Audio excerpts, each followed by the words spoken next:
Alright, so if you're watching this video, it is, I believe I'm putting this video out on May 26th.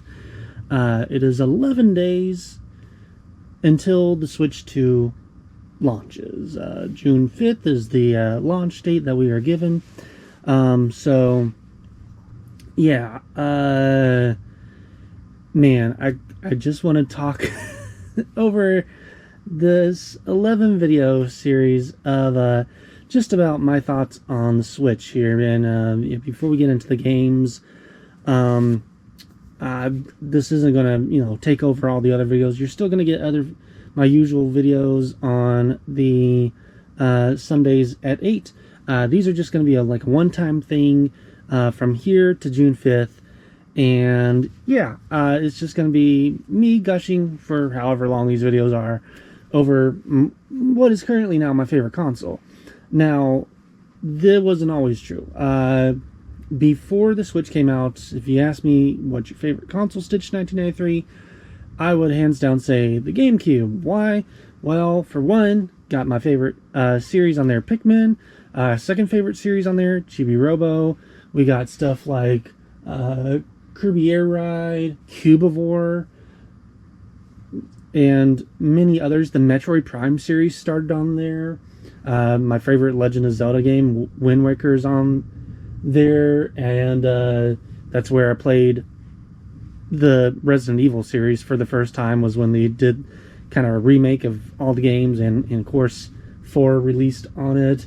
That's where I played the Star Fox series for the first time. SSX came out on that. We got Beautiful Joe, a whole bunch of stuff. So, obviously, I really liked it. Even though, at the time it wasn't the best-selling console, or it didn't have the biggest library compared to something like the PlayStation 2, it still had a lot of franchises that I grew up with and had nostalgia glasses for. But I've gone back, and some of those games still hold up to this day, as we'll talk about here in a little bit. And then the Switch came out. Now, I didn't get the Switch right away. It came out on March 3rd, 2017, and I was just getting into a new job. I had just bought a Wii U like 6 months earlier, because I finally had enough money to buy a Wii U, because I didn't have enough money during the whole Wii U's lifespan to get one. So I was like, I'll hold off. It was kind of cool that you could play Wii U graphic games on a handheld system. But yeah, and I'll go into a certain video of why I'm not going to get the Switch 2 right away, and it's the same reason I didn't get the Switch 1 right away, other than the financial reason. So, I got the Switch in 2018 in April, and this was one of the first games I got for it, as well as Super Bomberman R, which we'll go over in a later video. And as the games came out, they were fun, and I was just like, all right, it kind of just kept inching up my, top 10, top 5, top 3 favorite consoles until about 2021. 2021 through 2023 was just like a specific handful of games came out, which we'll go over them when they come out, when we get to them in this video and subsequent videos. And yeah, it just kind of cemented as like, this is going to be the console that I'm going to gush over now. And if anybody asks me from here on in, what's my favorite console, I'm going to say the Switch. Now, if you watch my video, I'm not just a Nintendo fan. I've got I'm like half and half with Nintendo and Sony, because those are the consoles I grew up with.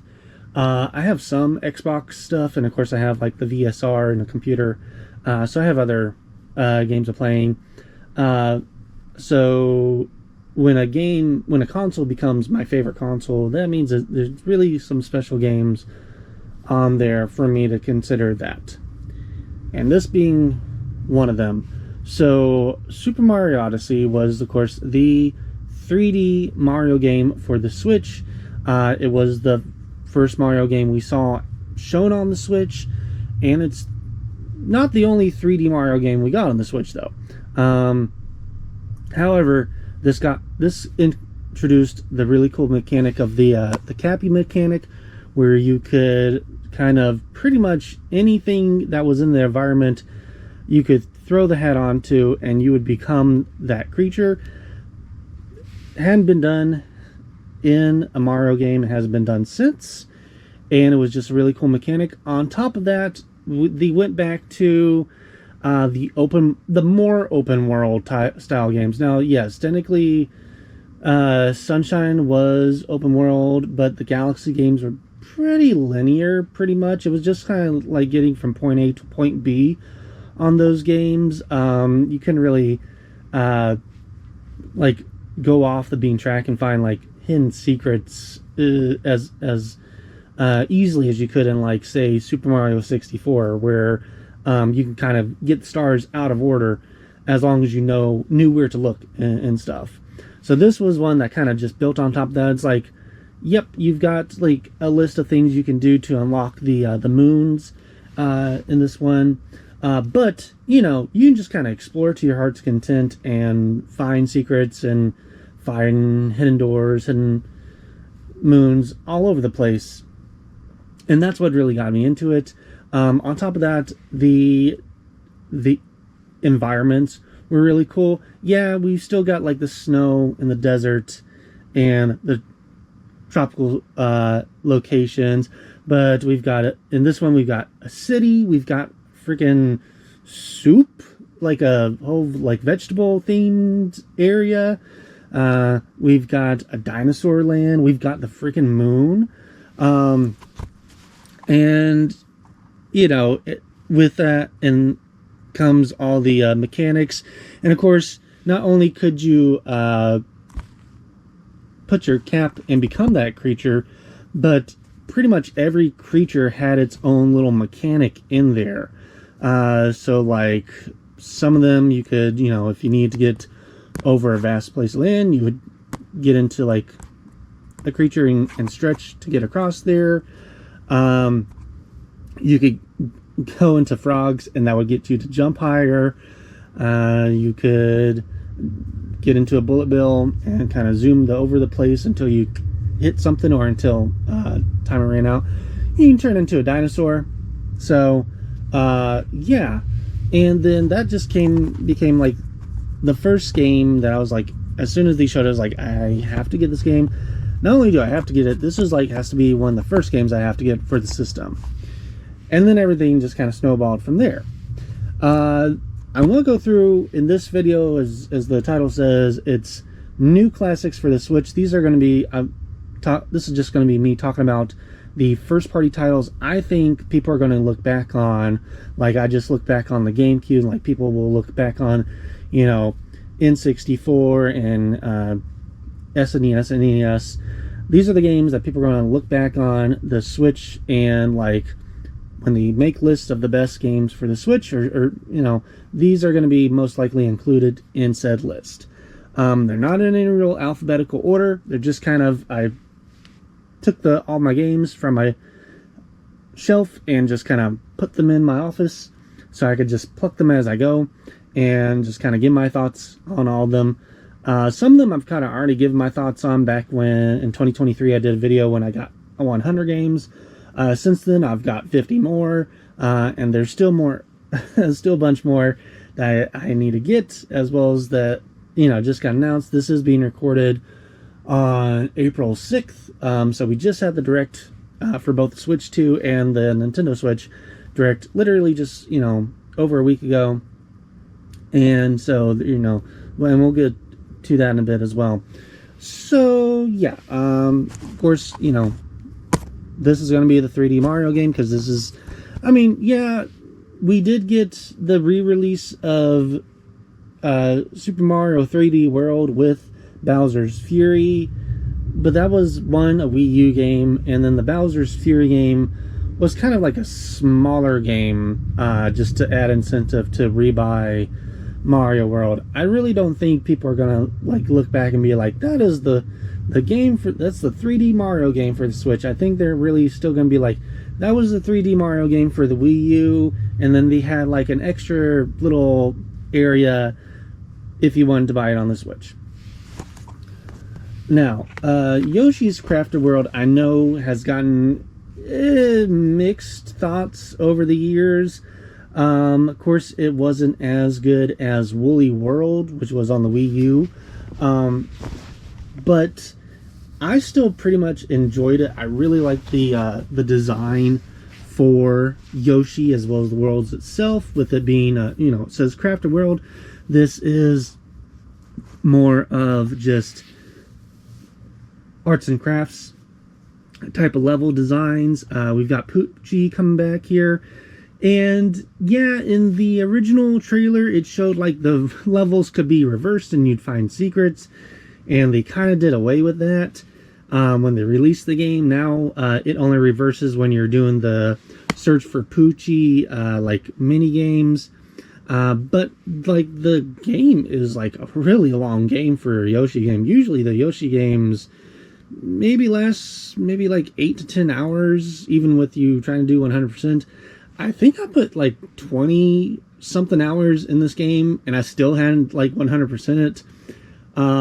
Yeah, it was kind of fluffed out with a bunch of like I Spy stuff.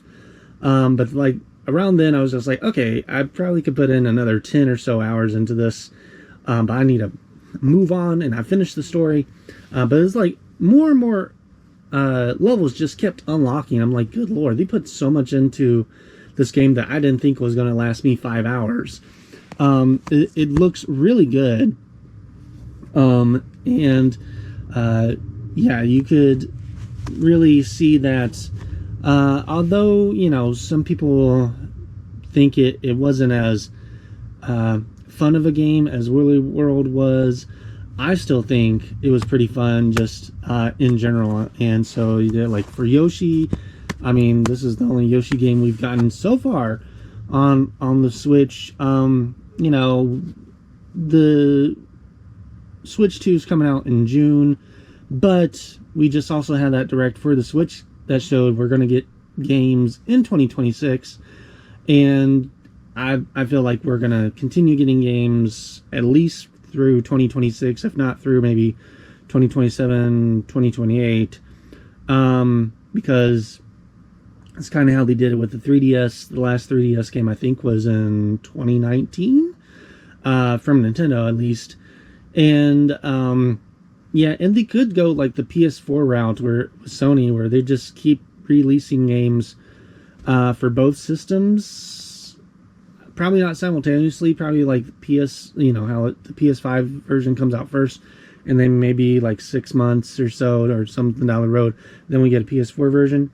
I feel like we might get that with this, not with every Switch 2 game, but with like some of them. I feel like maybe we'll like get that, and then a little bit down the road, like, by the way, it's also coming to the Switch, or a version of it is coming to the Switch.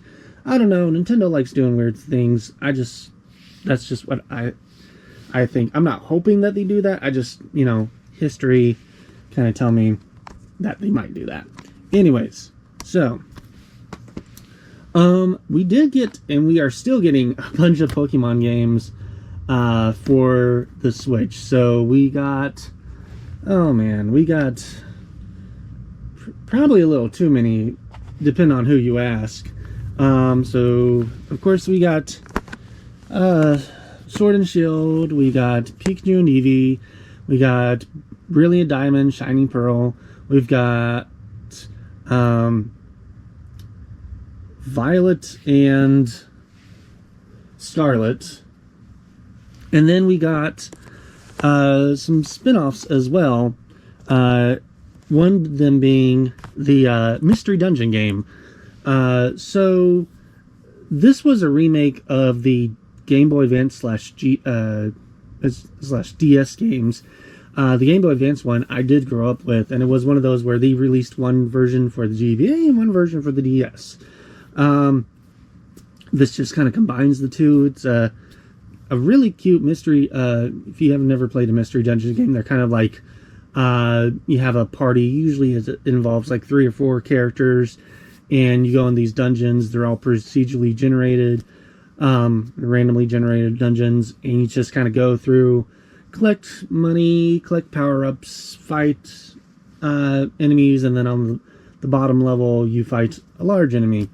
And then it was done in this like really cute kind of made to look hand drawn. It wasn't like cell shaded. It was more like made to look kind of like I don't know, like kind of like how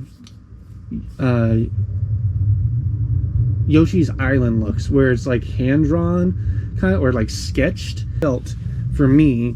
And then we got a couple of years later, we got my favorite game, Pokemon game, for the Switch, and probably is going to be I don't know how I'm going to feel about ZA, but Legends Arceus is like my second favorite Pokemon game, like in general. Like Silver is my favorite one, mainly because that's just the first one I played, one I have nostalgia for.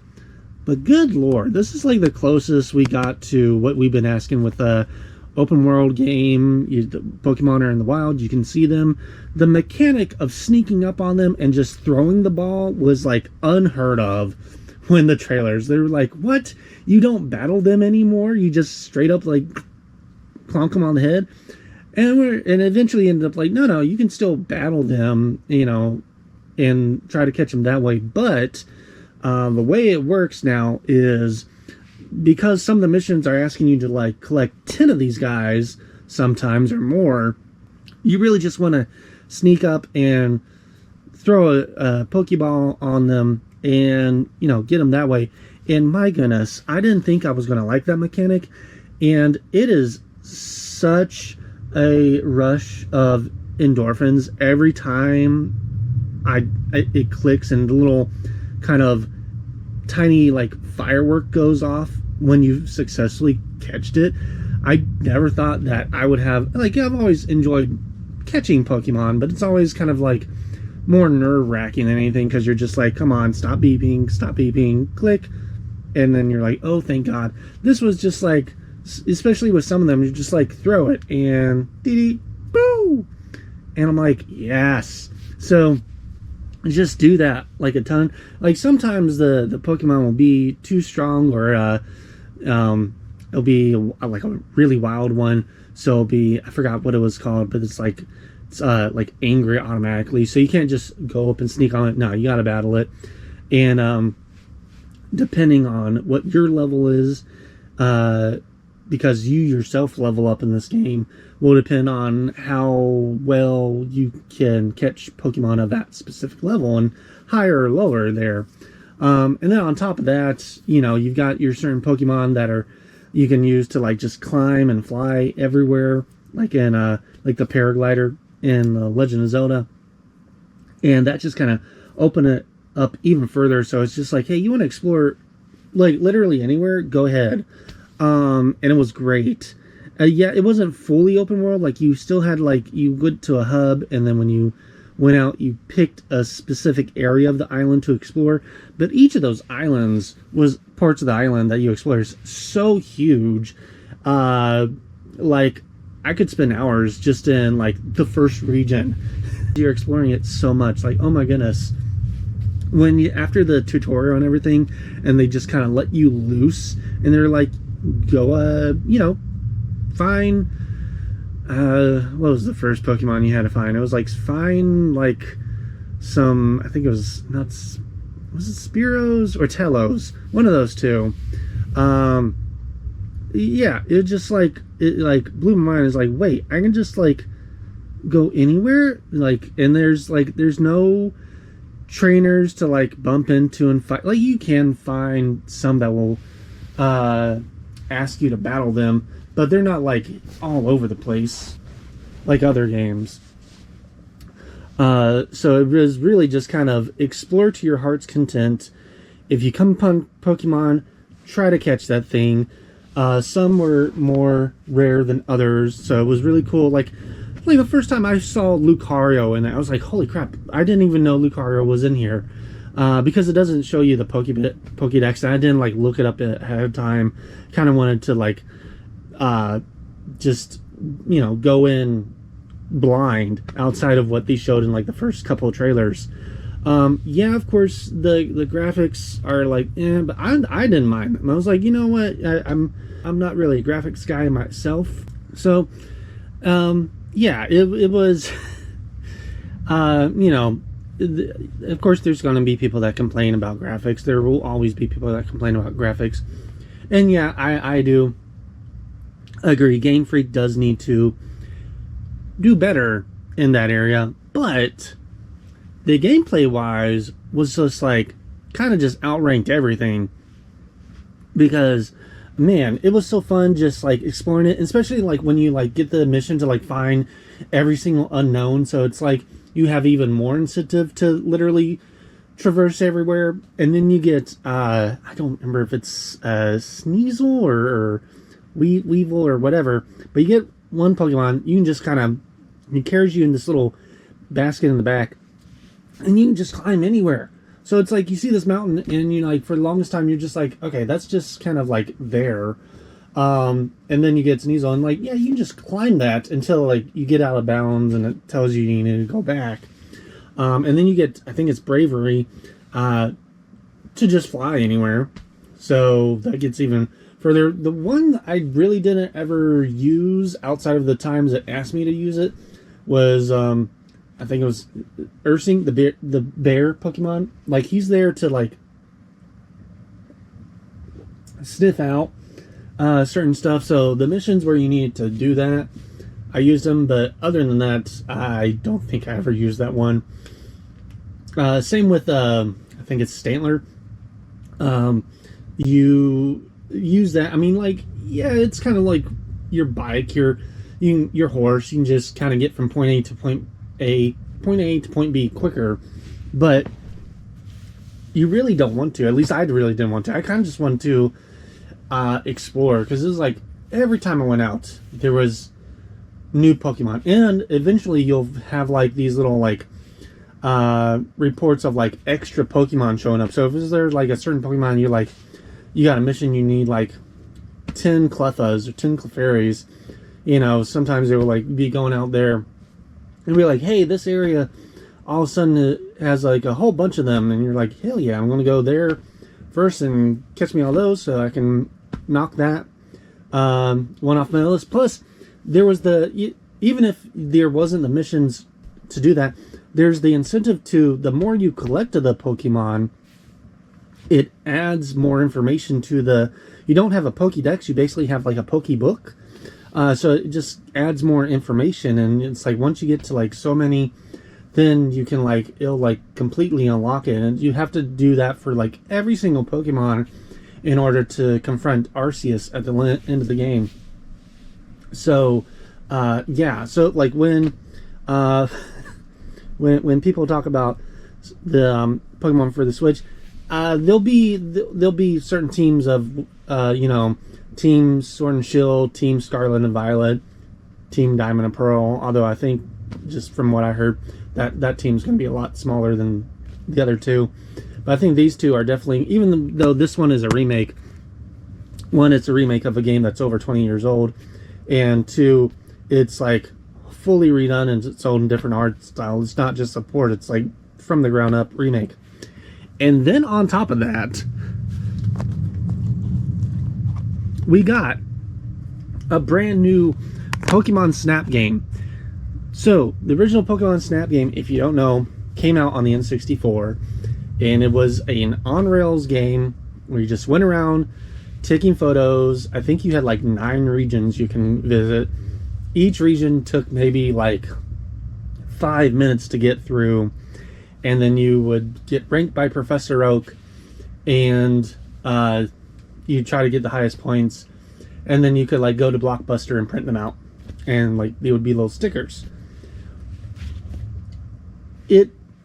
I don't know how well it did originally, but it became like a cult classic. I mean, I'm sure it probably was considered a classic, because this was at the height of Pokemon fever when that came out. But I was still like really little, so I don't know like the full extent of like how well it really did. But you know, it just kind of kept getting popular over time. But and people have been asking for a Pokemon Snap since the Wii, since it introduced, you know, the motion controls. They're like, oh, that'd be cool. You could like move the Wiimote around, take pictures. And then the Wii U came out, and it was like, oh, cool, you've got the gamepad, so you can move around that and take pictures. And it skipped those two consoles.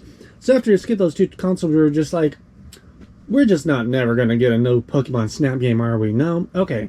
And then, like, out of the blue, I think it was like the Pokemon Direct for 2020 or 2019, one of those two, is just like, by the way, Pokemon Snap is coming back, and oh my goodness, this is like one of the most gorgeous games for the Switch ever. Like, Bandai Namco helped make this game, so that's the reason why it looks so much better than all the other Pokemon games, because it was made by, or helped develop by, an outside developer there. And man, did they put every ounce of effort into this game, I feel like, because yeah, it's still an on-rail shooter, like photo shoot, but it is just like one of the prettiest damn games ever for this console. And yeah, and you've got so many more areas to explore. You've got different tracks. You can level up, so after you've explored an area enough, it will get to like another ranking and more Pokemon will show up. And then you've got day and night sequences, so you can go there in the day and night, and it's the same thing. The more you explore at night, sorry for if you hear the thunder, because we have a thunderstorm going on right now, but the more you explore even at night and then level up, then more Pokemon show up. And then we got free DLC, which added, I think, like 2 or 3 more islands. And then on top of that, you can even go to like the little hub area, you know, where the professor like ranks your photos and stuff. That unlocks, and you can walk, you know, go around on a track there and take photos, and it continue to level up. Plus, you had the photo editor where you could edit the photos, make them into little memes, or make them all, you know, funny, or glam them up, and then post them online, and people would vote on them and stuff. And that was fun. So yeah, like, if anything, like, yeah, maybe people will talk about that and add that to like some of the best Switch games, but definitely I feel like these two are going to be like, if you talk about Pokemon and classics for the Switch, unless Legend of ZA just kind of blows everybody out of the water, I think these two are really going to be the ones that people are going to consider, or kind of keep looking back at them like, man, those were the best ones out there for the Pokemon. We got Ring Fit, so this was like the only fitness game that we got from Nintendo, of course. We got those boxing games as well, but from Nintendo we got Ring Fit, which came out, you know, in 2018, and it did okay. And then right around the end of 2019, I remember seeing an article where it's just like, does anybody realize that Ring Fit is starting to sell out everywhere? And I like went on Amazon, and sure enough, it was like out of stock. And I was like, well, that's weird. And then of course 2020 happened, and then it took forever for it to come back in stock. And as soon as it came, like every time it came back in stock, it was out of stock within the hour. It took a while before Nintendo could keep up with stock. And this was really cool. So, you know, in past fitness games, it was really just exercise and yoga and stretches. You know, just, you know, what you would do to exercise. But Ring Fit Adventure turned all that. You still did all that, but it turned into an RPG game of all things. And it was like, I was like, wow. This is really cool. So you got like the strap that you put one of the Joy-Cons in, and the other Joy-Con attaches to this Ring Fit hoop.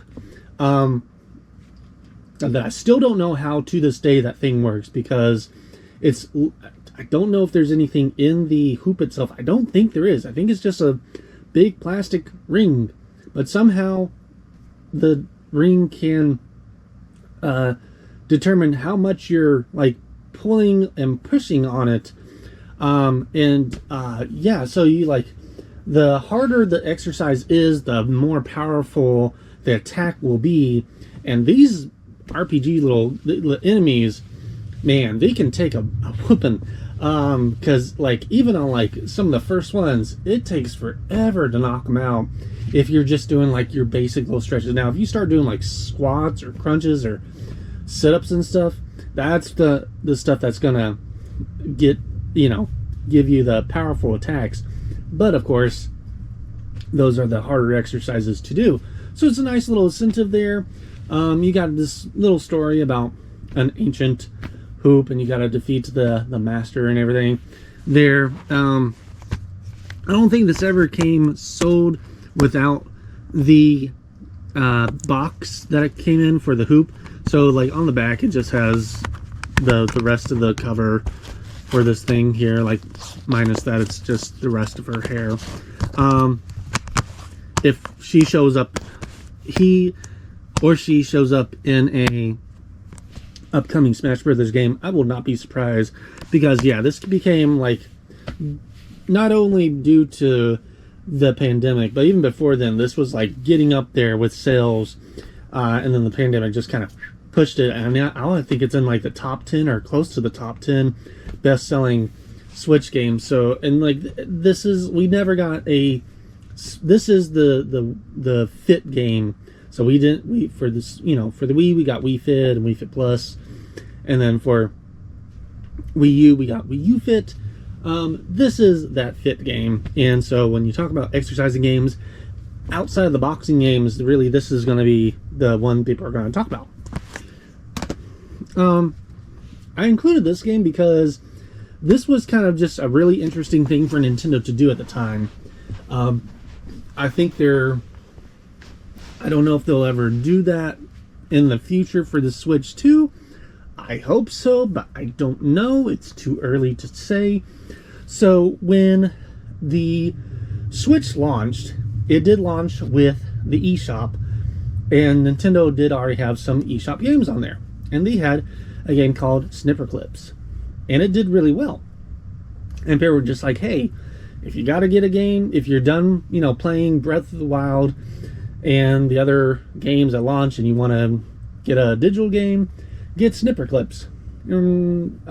So I think like 6 months later to like 8 months later, they came out with Snipperclips Plus, which was like unheard of a digital game then getting a physical release. It was kind of, usually it was like they either came out at the same time, or it's like, if it was digital, even if it wasn't digital by Nintendo, it stayed digital. Like all the games, like I came out on the 3DS and the Wii U, they never got a physical release, at least not in the States. I think like a couple of them, different regions got physical, and then the US got the digital version, but we never saw them kind of come back and like give a physical version. So this was like really neat that they did this. I don't know if they'll I don't know, it's too early because people are already upset about that digital only like tour guide game for the Switch 2. Will they make that physical? I don't know. I don't know how big the game is going to be. I don't know how it's going to be well received or anything like that. But if they, end up doing that, that'd be cool, and that'd be, harken back to this game right here. This was a really fun party game. You can play it via one player, but you can play it up to 4 players. And like this was one of those, like, you get the game, people together to play it. Because we didn't have a Mario Party yet. We when the digital version came out, I don't think we had even Mario Kart yet. So this was the one that, if you didn't want to play 1-2 Switch, but wanted other people to join in, this was the game to get. And it's still like, I played this with my niece and nephew, and they really enjoyed it.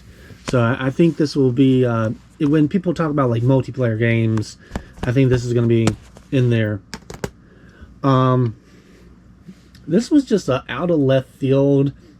Nintendo is publishing what type of game that, caused it to be exclusive on their console, even though the first two weren't, and that was Marvel Ultimate Alliance 3: The Black Order. Yeah, it got announced at the Game Awards of all things, and people were just like, oh cool, Ultimate Alliance, published by Nintendo, only for Nintendo Switch. And so many people got so upset, which I understand, because like the original games came out, they came out for the Wii, but they also came out for like the PS2, I think came out for the Xbox 360, so they were, there were fans on more than just Nintendo. But Nintendo was, during this time, they were like, we're just going to branch out and do weird little things and publish weird games, which they started doing in the Wii U, but just kind of doubled down, in my opinion, on the Switch. So Ultimate Alliance 3 became a Switch-only title. So I think that's just going to be, when people talk about classics on the Switch, you're like, well, it's a Nintendo Switch exclusive Marvel game. It's a really fun one on top of that. It's got same gameplay as the first two, whole bunch of characters from all the Marvel universes and comics and everything. I am a little disappointed because I know back when, I think it was the second game, it might have been the first game, I remember one of those two, there was the story that they had put Samus and Link as playable characters without Nintendo's permission, and then showed it off, and they got pissed off, so they were like, no, don't do that, take that out. I was just like, well, that'd be would have been kind of neat if, since Nintendo is publishing this one, they would have included those characters as like unlockables, little hidden characters, do a little harken back, but I guess not. So yeah. But speaking of Samus, man, we still haven't gotten Metroid Prime 4 yet, but that did get announced at like the first big E3 event of the Switch, and it's supposed to come out sometime this year. I don't know, by the time this video comes out, I don't even know if we'll still be getting a release date for that, other than 2025. But I think that will be considered a classic for the Switch. But I also think, I know Dread's going to be considered classic because, one, it's Metroid Dread. Like, that was the game that was being rumored during the Wii and DS era. I think even Metroid Prime 3 hinted at it. They talked about it in Nintendo Power. It was on the queue for the DS for the longest time. And then the Nintendo came out and was like, no, technically that game is canceled. And they was just like, all right, well, I guess Metroid Dread is just going to be kind of a thing we never see. And then, lo and behold, E3 2022 rolls around, and they're like, yeah, we know. We promised Metroid Prime 4. It is still coming. But while you wait for that, here is Metroid 5. And then the Dread name came out, and we're like, whoa, this game isn't dead. And it was like the first 2D Metroid game we had gotten since the Game Boy Advance. So it had been, 20 years? So we, and they showed off, it was beautiful. It was made by, we got the Samus Returns on 3DS back in 2017. My apologies. But this was the first new 2D Metroid game we got since the Game Boy Advance. Because Samus Returns was a remake of Samus 2. Or, Metroid 2. So, getting Metroid 5 on the Switch was just like one of those things that, like, if you told us that was going to happen at the beginning of the Switch life cycle, some people would have been hopeful, but a lot of people would be like, yeah, right. He said he was done with that series. We're moving on to the Metroid Prime series. We're not, if we do another Metroid game after that, it's going to be like a spin-off, like another, something like Prime or different than that, or they'll try doing Other M but better, something like that. Anyways, and then on top of that, we get like a full-on remaster of the first Metroid Prime game, which, yes, this is like when you say the GameCube and Metroid, this is like one of two games that are going to be, thought of. The other one being Metroid Prime 2 Echoes. However, I was even skeptical of this when they showed it off, because I was like, when I saw the first trailer, I'm like, it doesn't look any different than the GameCube game. They just ported it to the Switch. I already have it on the GameCube. I'm good. And then they did a side-by-side, or somebody did a side-by-side comparison, and I was like, oh, nope. Metroid Prime Remastered looks like how I remember Metroid Prime looking, but it looks totally different now. That, yeah, it's still the same game with a very fresh coat of paint on it. That I feel like, especially with the younger generation, if you say Metroid Prime 1, they are going to actually think of the Switch version because of the upgrades they did to it, plus the new controls they did on it, as well as some other quality of life stuff they did there. That's just my opinion, and once Metroid Prime 4 comes out, then we'll talk about that. But definitely, now,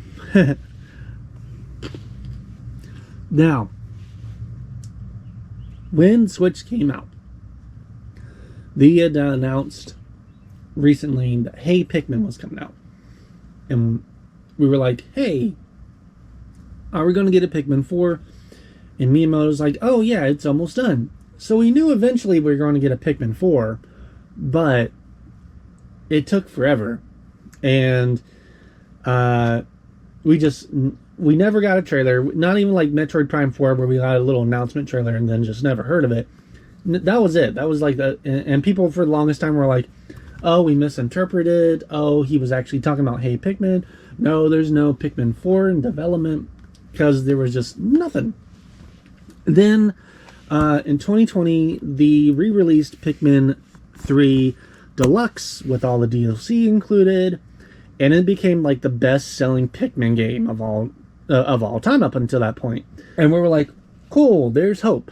And then 2 years later, we get the first trailer for Pikmin 4. And oh my gosh, everyone lost their mind. Everybody that was a fan of Pikmin lost their minds, including myself, because we were like, we have been waiting so long for this.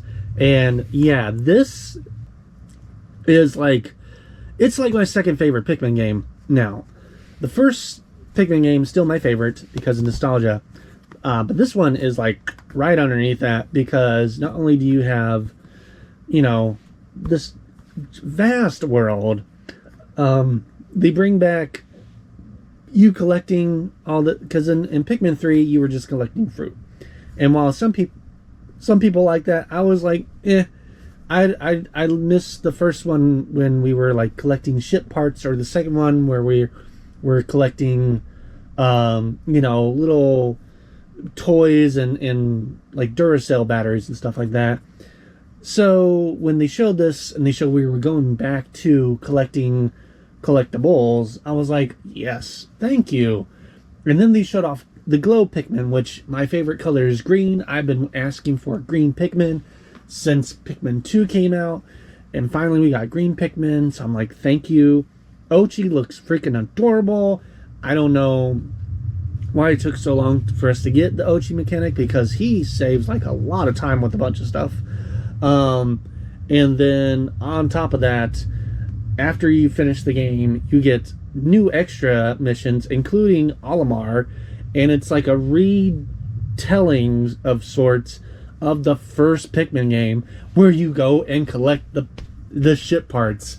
And oh my goodness, when that happened, I like ran into the other room and like was shaking, telling my wife, I was like, they basically put Pikmin 1 inside of Pikmin 4. It is great. I'm replaying my childhood favorite Pikmin game but like with new graphics. But I still am doing, and we got a Oshi mechanic sort of on top of that.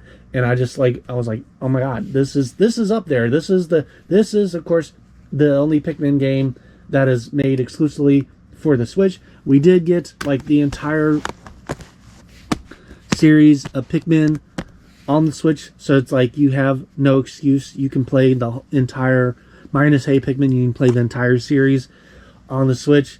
Yeah, I think like Switch is like the Pikmin console now, because of how many Pikmin games there are on there. With 4 just being like, you know, so freaking good.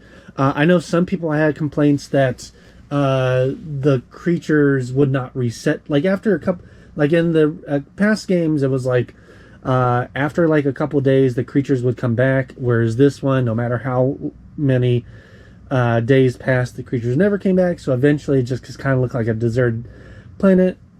I didn't mind that as much because I kind of didn't like the fact that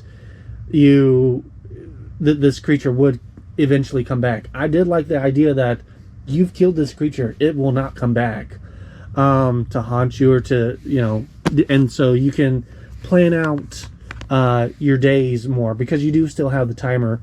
And then we get the night cycle in this game, which is now like a tower defense type of thing on top of the Dundori little mini games there that like test your skills of how well you can control Pikmin. And I'm like, yes, just give me more of all this. Like if they gave, like I want, like I would love like an endless mode for the Dundori mode and for the night mode. Like just give me endless modes on those two, please. Maybe we'll get in Pikmin 5. I don't know. All right, so Kirby got quite a couple games on the Switch. I think this is the console that has gotten the most Kirby games on it. And I think there's really only one that is going to be considered like, this is if you have to get one Kirby game, this is the game to get. And it's not Kirby Star Allies. As much as I like Kirby Star Allies, it's a pretty short game. It is like I think I finished this game in like 4 hours. Yeah, I like it. It does have the other modes, but the main mode is just pretty short.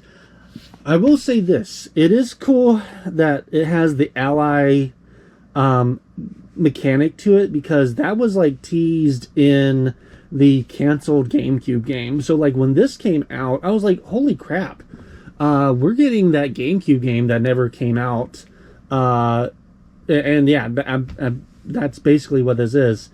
However, 2022 comes around, and we get what I think pretty much every Kirby game should be after this. I mean, yeah, the 2D games are fine, but we've gotten like 2D games for like the past 30 years now.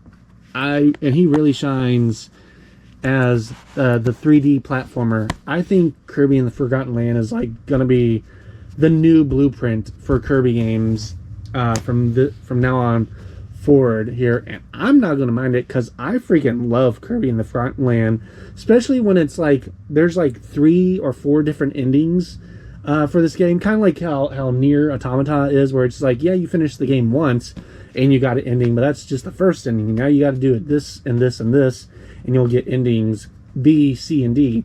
This was kind of the same thing.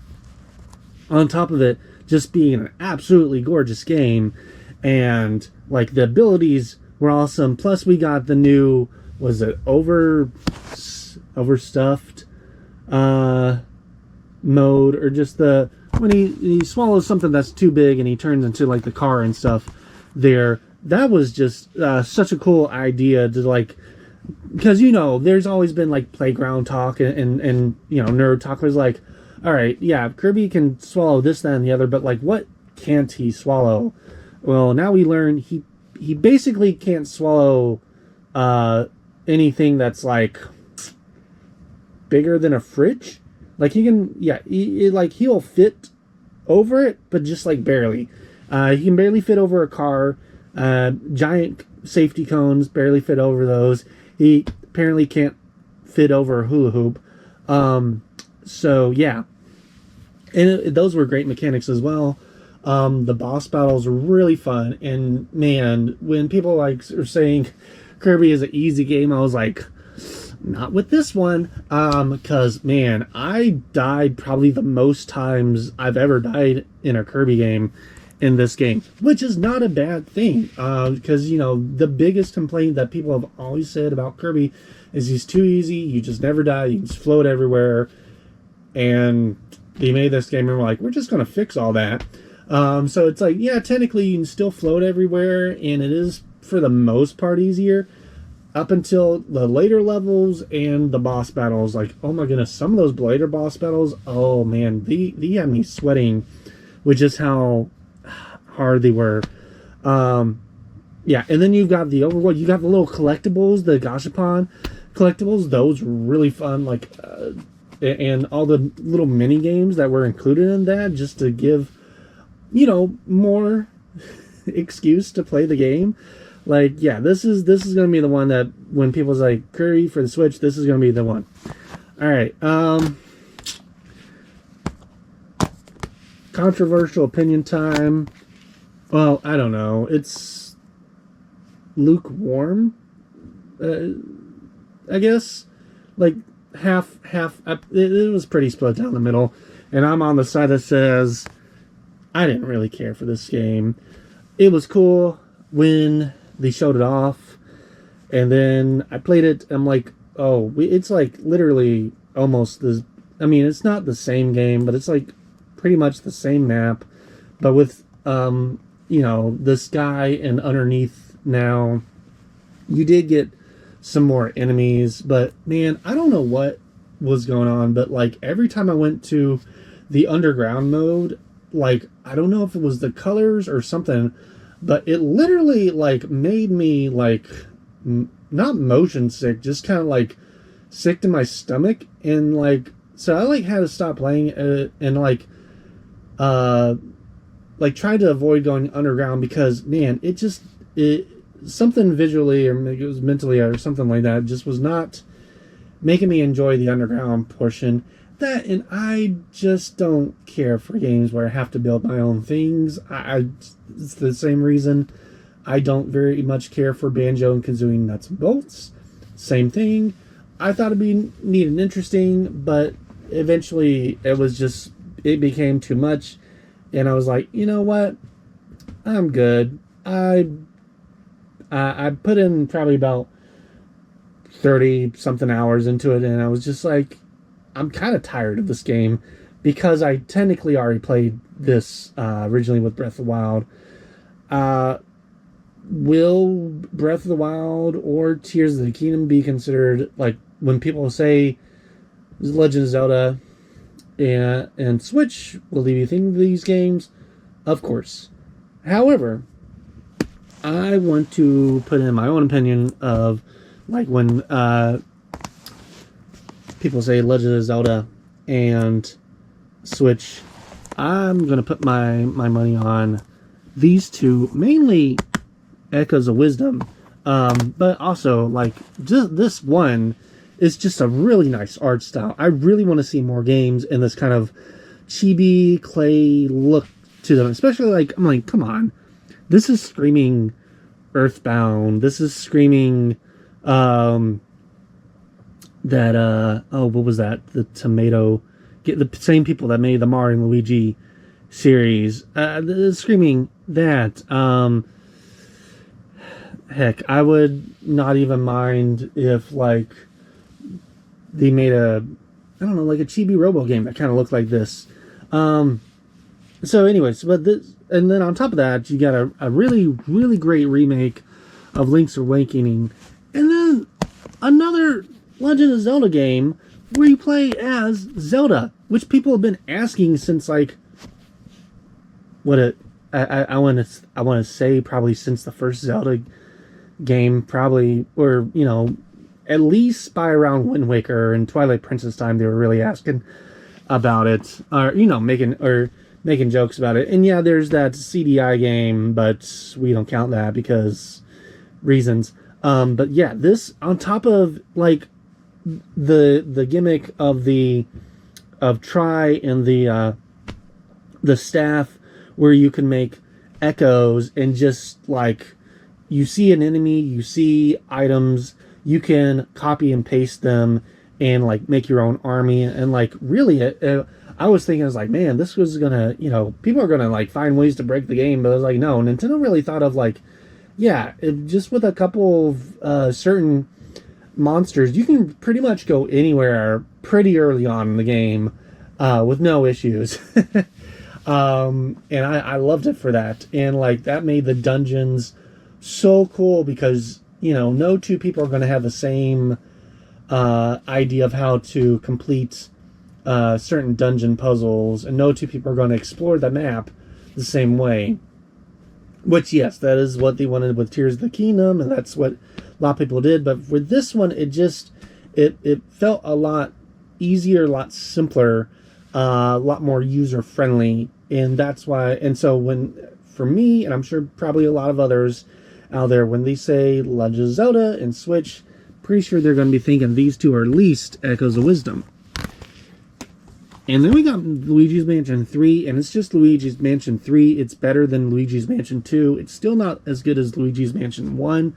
I do still want them to have, just kind of a full, mansion you can explore on your own with some backtracking like the first one. Will we ever get that? I don't know. At least it wasn't the mission-based setup like we were doing for 2. And yeah, 3, it was like there wasn't really any, there was like, I think a little bit of backtracking for 3, but it wasn't on the same level as it was for 1. It was pretty much, you went to certain floors as the game told you to. It wasn't like, I need to go back here, remember this once I get this power. No, it was just like, everything on this level you can pretty much do when you're on this level, and then you go to the next level and do everything on there until you get to the end of the game. It was fun. It was introduced Luigi, which I'm sure he's going to be around. I would not be surprised if he shows up in Mario Kart World. Honestly, I really believe, because it's that game, that Mario Kart game is turning into the Smash Brothers and Mario Kart, where it's like literally everybody's going to be in that game. So if Luigi's in it, I'm not going to be, oh my goodness, it's in there. It's like, yeah, I kind of figured he was going to show up. But overall, still a fun game. I do think like when they released it like on Halloween, whereas I think it would have been better if they released it at the beginning of October, so you could have the whole month of October to really get into, the spooky season and play the horror Nintendo game. But I digress. Speaking of Mario Kart World, yeah, I know this is the same game as the Wii U, with bells and whistles, but it's the only one we got. Plus, we got a bunch of DLC on this thing. Like, we got, so many more maps. We got more characters. So it really kind of eventually became its own thing. Yeah, if you get just the base game, you're still just getting the Wii U game with the DLC characters and stuff there. But if you even if you can either buy the DLC outright, or you can subscribe to the Nintendo Switch Online and have what was it, 108 tracks, and was it, by the time that it was all said and done, 65, 70 characters to play as. Yeah, it was. And then on top of that, you still got the online, you've got the skins and everything for the amiibo. You just have a really fun kart game. And yeah, it's the only one. All right, so we've got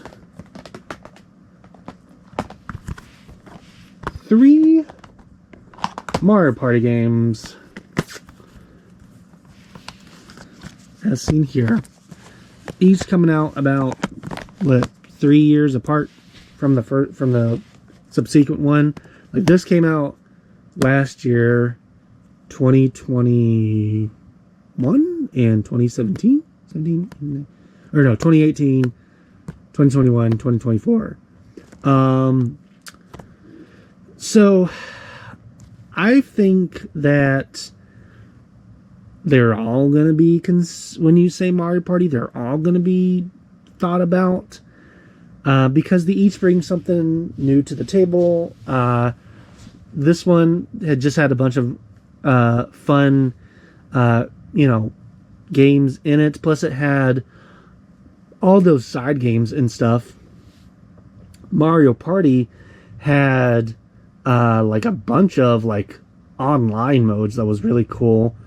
And then we got Jamboree, which was like the most ever maps for the Mario Party games on the Switch. Still not more maps than, say, like the GameCube games or the Wii or anything like that, but still more than these two, on top of, more mini games, and then just a bunch of different side games stuff. Like, yeah, I think you could really argue that really any of these could be considered somebody's favorite. This is the most recent one that me and my wife have been playing, so we're really enjoying it. But once we unlock everything, we are going to start, going in between the three like we've been doing. We were going, whenever we played Mario Party, I was like, well, whichever one we didn't play last, that's the one we're playing. And then, next time we play Mario Party, we'll play the other one. So once we unlock, we still got, I think, like 1 or 2 maps to unlock in this one here. And then we'll be just going through all of them there. But yeah, so I because I'm playing it right now, this is like my favorite. But really, on any given day, any of these could be my favorite Mario Party game for the Switch. It just depends on the mood. All right. Speaking of Smash, a little while, Smash Brothers Ultimate. Of course, it's the only Smash Brothers game on the Switch. So when people talk about Smash Brothers and the Switch, they're going to talk about this. It's also going to be considered just a classic in general because it has all the characters from every single past Smash Brothers game, on top of a crap ton of new ones that were available via DLC for this thing there. I wasn't too enthusiastic. Like, I bought it because at first the single player mode looked like it was something else. It kind of looked like more it was going to be like some sort of RPG, and it just kind of ended up being like that. But it was more of just kind of like how like the mission mode was in like the N64 game, with some new little extras on top of that. So I didn't finish it.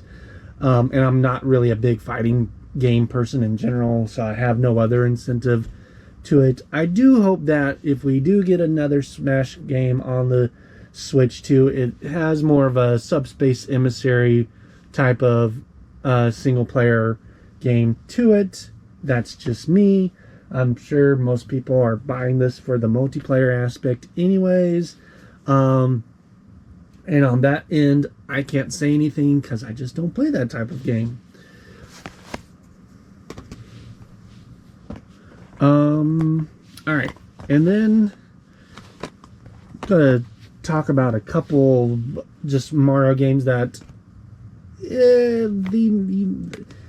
on a certain day you might consider like these being talked about as classics on the Switch. And maybe not. So the 4 is going to be Super Mario RPG, Super Mario 3D All-Stars, Super Mario Maker 2, and Mario vs. Donkey Kong. So I can't say much about Mario vs. Donkey Kong yet because I just recently bought that. I have played the demo, and I've played a couple of the other Mario vs. Donkey Kong games in the past. It is a straight-up remake of the Game Boy Advance game with some extra levels. Here's the thing. I never played the Game Boy Advance version. I've only played anything from DS up. So it's kind of a new game to me. But it plays really fun. but I don't know if that's really going to be a game that people will consider a classic. Who knows? Super Mario Maker kind of builds off the first game, but it took the option to like unlock any character, and really now the only other character you can play as that's not a Mario character is Link. So that was kind of a bummer. It did put in some new different coats of paint, as well as the now had slopes, which I know a lot of people were asking to be included in there. Other than that, Super Mario 3D World, don't know why it ended up being a timed exclusive kind of thing. Like, they had it out for, what was it, less than a year, and then they took it off of not only the physical market, but the digital market as well. I think that was a mistake. I really think if Vita had just let this be a non-limited thing, it would be more considered a classic game, in the same vein that Super Mario All-Stars is considered a classic for the SNES, even though it is just upgraded ports of the original trilogy, plus the lost levels there, and also including Mario World in it, depending on the copy. This one, it's got complaints like, why is there no Galaxy 2? Why is the only version of Super Mario 64 the N64 version, when we had, the DS version of the game? The controls for Super Mario Sunshine are and yeah, we've also, you could have added a whole bunch of other stuff. This did feel rushed. But it is still that 3D all-star thing, so it could be considered a classic over time. And then we get Super Mario RPG, and this was another one like Pokemon Snap, where we're just like, we were begging for a sequel or a remake or something, and eventually we just kind of, most of the fandom was just like, it's just never gonna happen. And then out of blue moon, they show this for, I think this was the E3 of 2020, or the Direct of 2023, and it was going to come out that October, so we didn't even have that long to wait. And it wasn't even just a port, it was a straight up remake with quality of life features added in, and a whole bunch of other stuff. And yeah, I do think this will be considered a classic, just like the original is considered a classic for the SNES. Now, we did get a couple, as I just talked about Super Mario Maker 2, we did get a couple of 2D games, but really there's only one that's really going to be considered the pinnacle Switch game when you talk about Mario 2D games, and that is going to be in Super Mario Brothers Wonder. It had the Wonder Flowers, which just, made everything psychedelic and gave a whole bunch of different varieties of how you play the Mario game. This is like the first time we can play as freaking Daisy. It's got the new power-ups like the Bubble power-up and the Elephant power-up. And on top of that, it's got a really interesting way of how multiplayer works in it. So yeah, it is a bit on the short end. I do agree with that complaint. But it is just a really pretty Mario game, especially for 2. And I know we also got, was it Super Mario, whichever one Super Mario Wii U Deluxe. That's just going to be considered more of the classic for the Wii U. This is going to be like, when you say Super Mario Brothers, like a 2D version, this is the game people are going to talk about for the Switch. I know there has been a couple Fire Emblem games on the Switch, but this is the only one I own. And this is the only one, like, I know people liked the newer one, but Three Houses is like what I've seen people ask for, like a sequel, or like we want more of. And I agree, because I actually really liked the of course I like the Fire Emblem series, but you put in like the dating kind of aspect to it. And on top of that, you get the three different, story that you can take depending on which of the three followers you go with. And that just is just pretty neat. Yeah, and Fire Emblem Engage, that was the newer one. I heard it's just kind of a more classic Fire Emblem game, which people have wanted. And I think we're still going to get games like that in the future. But but when people talk about Fire Emblem, I believe Three Houses is going to be the main one people think of, just because of everything I just said, as the Switch title, as the Switch classic. All right, before we get to the last couple of games, I didn't know where to put these because I do have another video that I'm going to talk about third-party games for the Switch. But these aren't, technically yes, but no. So it is Mario plus Rabbids Kingdom Battle and Mario plus Rabbids Sparks of Hope. These are both Mario tactical RPGs. So I don't know where they would place them, but if when people bring up RPGs with Mario, I think on top of Super Mario RPG, they are going to include these two as well, or at least Kingdom Battle. I was okay with Sparks of Hope. I felt it was a little lackluster compared to Kingdom Battle. It just, I don't know. It just seemed more of a Rabbids game than the first one was. Both of them are fun in their own way, but if you had to ask me which one I would prefer Kingdom Battle.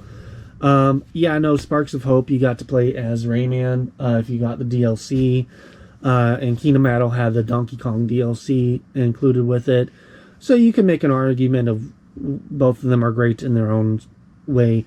But yeah, along with Mario RPG, I think all three of these are just going to be clumped together in the same vein there. All right, so we're kind of down to, as far as I'm aware, my last couple of first-party Nintendo games, unless I'm forgetting some. Again, I still have many to buy, but I think this is going to be it. Just making sure really quick here.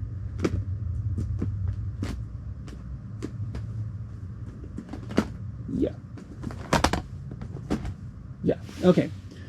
So we get... I guess we can talk about this.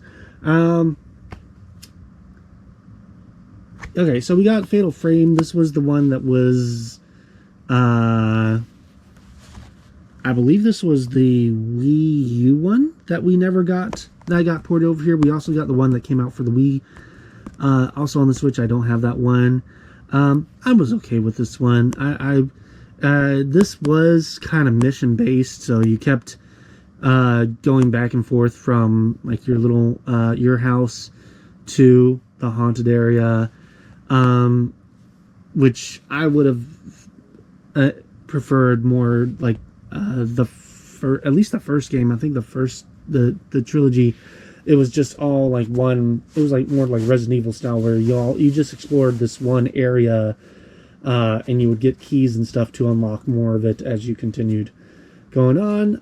I don't know which of the two are going to be considered when you say Fatal Frame for this. Which one you would talk about, because they're both ports of previous games, so who knows. However, on top of the Mario Party games and Snipperclips Plus, when people will talk about great first-party party games, I think Clubhouse Games 51 Worldwide Classics is going to be up there. On top of just being, releasing at the perfect time, because it came out in June 2020, this is just the best little, I have 5 minutes to play a game, little time waster here. And because it does have so many card games, board games, other little, die games, and arcade style games on it, that it is just like the best little 40, I think this was like $40 when it came out, or $30 when it came out. The best little bang for your buck you can ever get. This was a sequel to the one that came out on the DS. I still play the crap out of this. I think this is the game I have the most hours for, which is like 450 hours or something in this. But yeah. All right. And then last but not least, we haven't really talked about chill games, and I'm not an Animal Crossing person, so I will insert an image here. Animal Crossing's New Horizons. It's the Animal Crossing game for the Switch. If you enjoyed it, great. If you don't, okay. But on top of that, we got a series I thought we would never see again on the Switch, which is Endless Ocean Luminous. I think is going to be considered one of those underrated games where it didn't do well at launch. It didn't do well reviews. I get it. I know people didn't like that the areas were procedurally generated instead of just being all their own thing, like the first two were, and there wasn't really a story mode. However, this game still looks freaking gorgeous. The aquatic creatures that they included in there all look so good.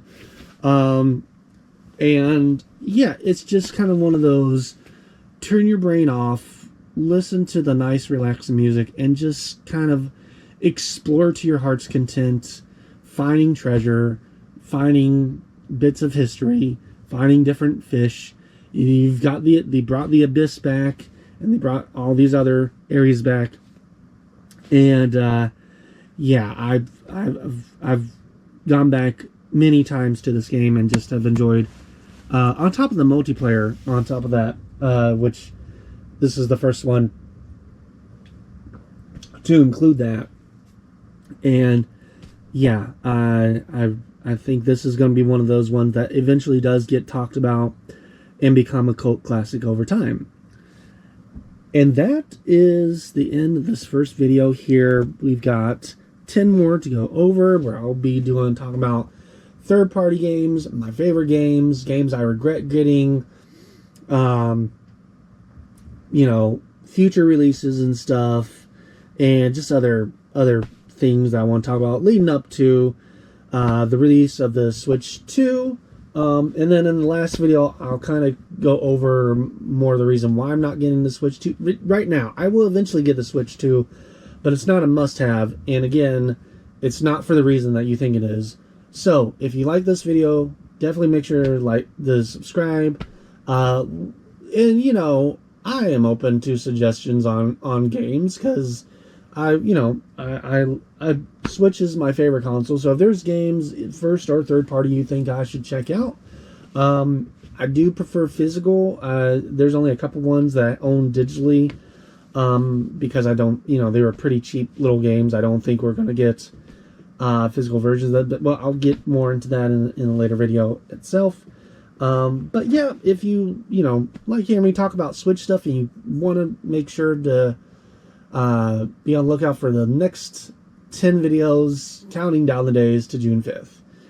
Thank you and have a good day. Bye-bye.